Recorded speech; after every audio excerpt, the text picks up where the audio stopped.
Hello everyone, welcome to my mini blog. ভাবছো তো যে আমরা কোথায় যাচ্ছি? হ্যাঁ, বলছি আমরা চললাম জয়দেব।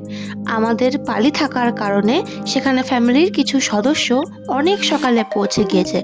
আমরা পৌঁছে গিয়েছি জয়দেব মেলা। এই জায়গাটা অসম্ভব ঠান্ডা। এই যে আমাদের বালিজুড়ি রামকান্ত সেবাশ্রম, একটা বড় জেসিবি ভাইয়ের জন্য কিনে ঢুকে গেলাম ভেতরে। শুরু হচ্ছে মুড়ি খাওয়া, ভাই সেটাই খুব খুশি। এদিকে বাজাচ্ছে বাজনা, এদিকে হচ্ছে অনেক আয়োজন, খাওয়া দাওয়াও শুরু হয়ে গিয়েছে। আমি একটা আইসক্রিম নিয়ে বেরিয়ে পড়লাম মন্দিরের উদ্দেশ্যে। এখানে এত ভিড়, যাই হোক দর্শন করলাম। আর মাথায় তিলক কেটে আমি আর মা, আরও সবাই ছিল ফ্যামিলির, সবাই মিলে গেলাম মামুর দোকান। অনেক কিছু কিনে চা খেয়ে বেরিয়ে পড়লাম বাড়ির উদ্দেশ্যে। ব্যাস, এই ব্লগটা এটুকুই। বাই।